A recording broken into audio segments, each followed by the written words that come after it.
తాకట్టులో ఉన్న బంగారాన్ని విడిపించి ఆ రోజు ఆన్లైన్ ధరకే కొంటుంది కొమ్మూరి గోల్డ్. సుమన్ టీవీ ప్రేక్షకులకు నమస్కారం.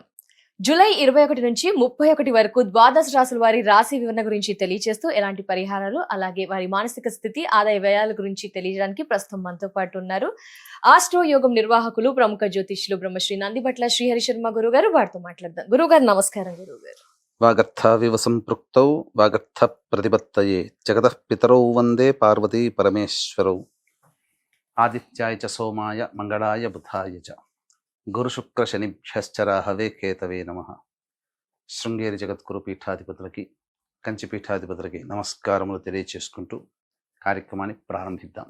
గురువు గారు, మరి జూలై 21 నుంచి 31 వరకు మేషరాశి వారికి ఎలా ఉండబోతోంది? మేషరాశి వారికి ప్రధానంగా ఈ జూలై నెల 21వ తారీఖు నుంచి 31వ తారీఖు వరకు ఉన్నటువంటి గ్రహం యొక్క స్థితిగతులను బట్టి చూసినట్లయితే ప్రధానంగా శని భగవానుడు 27వ తారీఖు నుంచి వక్రీకరించి కుంభరాశిలోకి వెళుతున్నాడు.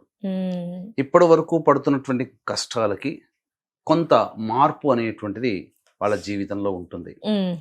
ఊహించని విజయాలు లభిస్తాయి. అలాగే సోదరుల నుంచి కొంత కోఆపరేషన్ అనేటువంటిది, మేనమామల నుంచి కొంత కోఆపరేషను, అలాగే విడిపోయినటువంటి బాంధవ్యాలు అన్ని మళ్ళీ కలుసుకోవడం లాంటివి జరుగుతాయి. అయితే ప్రధానంగా ఉద్యోగస్తులు జాగ్రత్త పడాల్సినటువంటి పరిస్థితి. కాబట్టి ఈ శని మారాడు కదా అని చెప్పేసి చాలా మంది ఎక్కువగా ప్రయత్నాలు చేస్తూ ఉంటుంటారు. కాకపోతే ఉద్యోగకారకుడైనటువంటి రవి అనుకూలంగా లేడు. కావున ఆ రకంగా ఇబ్బందులు అనేటువంటి ఎదుర్కొనే అవకాశాలు ఎక్కువగా ఉంటాయి. కాబట్టి ఉన్న సంస్థల్లోనే కొనసాగే ప్రయత్నము, నూతన వ్యాపారం అనేటువంటిది చేయకుండా ఉండడం చేసుకుంటే చాలా మంచి స్థితిగతులు కలుగుతాయి. అలాగే బుధుడు 22వ తారీఖు వరకు యోగిస్తాడు. కానీ 23వ తారీఖు నుంచి రుజుమార్గంలో వెళ్తాడు. అప్పటి వరకు వక్రీకరించి ఉండి రుజుమార్గంలో 23వ తారీఖు నాడు వెళ్తున్నటువంటి కారణం చేత కొంతమంది తెలిసిన వాళ్ళ వల్ల నష్టపోయేటువంటి అవకాశాలు ఎక్కువగా ఉంటాయి.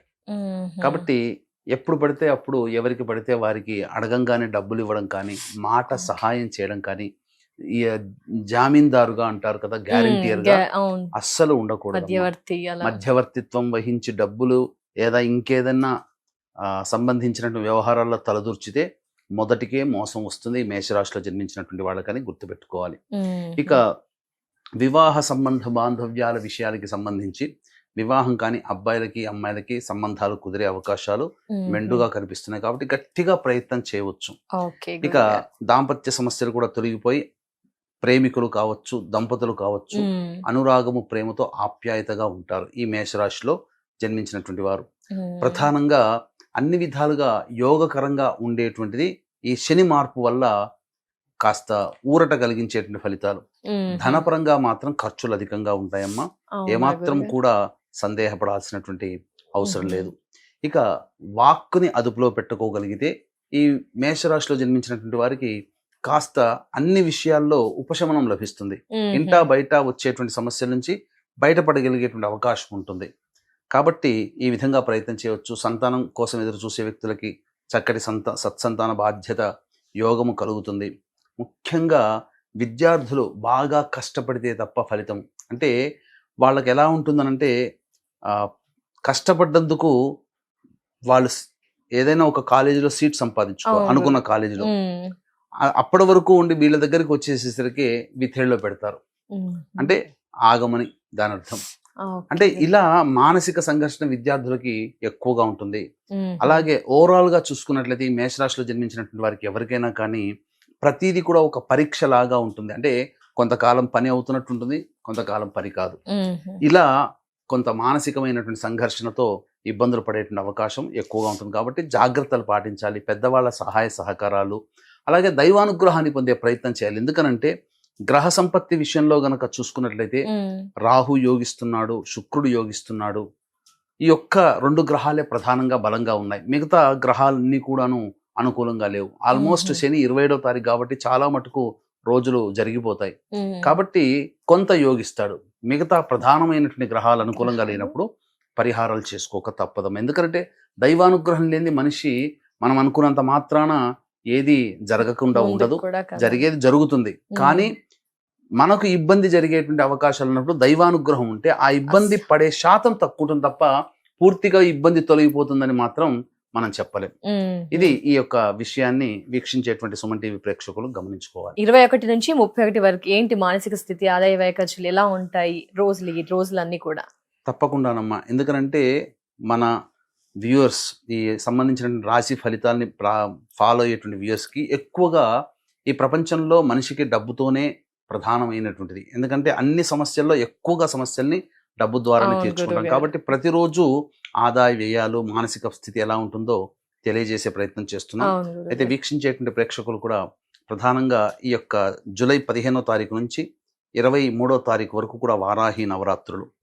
ఈ వారాహి నవరాత్రుల సందర్భంగా తొలి ఏకాదశి రోజున అనగా జూలై 25వ తేదీన మన పీఠం ఆధ్వర్యంలో మీ యొక్క జాతకరీత్యా కలుగు విద్య, వివాహ, ఉద్యోగ, దాంపత్య, అనారోగ్య సమస్యల నివారణకి, అలాగే సొంత ఇంటి కళ మరియు ఈ యొక్క సంబంధించినటువంటి వ్యాపార అభివృద్ధి, ఆర్థిక అభివృద్ధి, వృత్తిలో రాణింపు, శత్రు సమస్యలు, కోర్టు సమస్యలు, ప్రయోగ బాధలు, ఒకటా రెండా అనేక జటిలమైన సమస్యలు ఉంటాయి కదా, ఆ సమస్యల నివారణకి మరియు మేష, మిథున, కర్కాటక, సింహ, కన్య, వృశ్చిక, ధనుస్సు, కుంభ, మీన రాశిలో జన్మించిన వారికి, ఎందుకంటే శని మారుతున్నాడు కాబట్టి ఈ ప్రభావం వలన ఈ యొక్క రాశులలో జన్మించినటువంటి వారికి శని దోష నివారణార్థమై మన పీఠం ఆధ్వర్యంలో తొలి ఏకాదశి జూలై 25వ తేదీన రాత్రి 9 గంటలకు వారాహి, బగళాముఖి, రాజశ్యామల, ధూమవతి, ప్రత్యంగిర హోమాది కార్యక్రమాలు, శనీశ్వర హోమాది కార్యక్రమాలు జరిపించి పూజ చేసిన వారాహి మాల ఇవ్వడం జరుగుతుంది. అవకాశం ఉన్నటువంటి వాళ్ళు జూలై 25వ తేదీ రాత్రి 8 గంటల లోపల మీరు గోత్రనామాదులు నమోదు చేసుకోవచ్చు. తప్పకుండా. ఎలా ఉండబోతున్నాయి గురుగారు? ప్రధానంగా 21, 22, 23 ఈ తేదీలలో ధనాదాయం చాలా చక్కగా ఉంటుందమ్మా. అవసరానికి తగ్గట్టుగా, ఖర్చులకి తగ్గట్టుగా డబ్బు సమకూరుతుంది. సంతోషంగా విందులు, వినోదాల్లో కుటుంబ సభ్యులతో పాలు పంచుకుంటారు. అలాగే జీవిత భాగస్వామిని సంతోష పెట్టే ప్రయత్నం చేస్తారు. తద్వారా కుటుంబం ఆనందంగా ఉంటుందని చెప్పవచ్చు. ఇక 24, 25, 26 ఈ తేదీలు కీలకం. మానసికమైన ప్రశాంతత ఉండదు. ఏ పని చేసినా ఒక జిగ్జాగ్ లాగా ఉంటుంది. ఖర్చులు అధికంగా ఉంటుంటాయి. కాబట్టి ఈ రోజున పెట్టబడేటువంటి ఖర్చుల శాతాన్ని తగ్గించుకుంటే ప్రాక్టికల్గా చాలా మటుకు సేఫ్ సైడ్లో ఉంటామని చెప్పవచ్చు. ఇక 27, 28 ఈ తేదీల్లో కనుక చూసుకున్నట్లయితే ప్రధానముగా సంతానముతో విభేదాలు, సంతాన మూలకంగా సమస్యలు, ఖర్చులు ఎక్కువగా ఉంటుంటాయి. కాబట్టి లౌక్యంగా వ్యవహరిస్తూ అంటున్నట్టుగా ఆ 2 రోజుల పాటు ఉంటే చాలా మంచిది. ఖర్చులు కూడా అధికంగా ఉంటాయని చెప్పవచ్చు. అలాగే ఆస్తి సంబంధమైనటువంటి వ్యవహారాలకి చర్చకు వస్తాయి. ఇక 29, 30, 31 ఈ తేదీలు చాలా అనుకూలము. అన్ని విధాలుగా యోగదాయకంగా ఉంటుంది. చేసేటువంటి ప్రతి పని పేరు ప్రతిష్టలు కలుగుతాయి. చక్కగా యోగిస్తుంది. అలాగే ఈ 3 రోజుల్లో 29, 30, 31 నెలాఖరు అయినప్పటికీ కూడా నెలాఖరు అనేసరికి ఖర్చులు ఉంటాయి కదమ్మా. కానీ ఆ ఖర్చులకు ఏదో రకంగా డబ్బు సహాయం అందుతుంది. అయ్యో మంత్ ఎండ్ కదా అని చెప్పి బాధపడాల్సినటువంటి అవసరం లేదు. కాబట్టి అన్ని విధాలుగా ప్రశాంతంగా ఉంటుందని చెప్పవచ్చు. గురువు గారు, మరి ఎలాంటి పరిహారాలు పాటించాలి అంటారు మేషరాశి వారు? ఈ మేషరాశిలో జన్మించినటువంటి వారు ఈ యొక్క 21వ తారీఖు నుంచి 31వ తారీఖు వరకు ప్రతిరోజు కూడాను సుబ్రహ్మణ్య భుజంగ స్తోత్రము, అలాగే దత్త అష్టకము రోజుకి 3 సార్లు పారాయణం చేస్తే చాలా సమస్యలు తొలగిపోతాయి.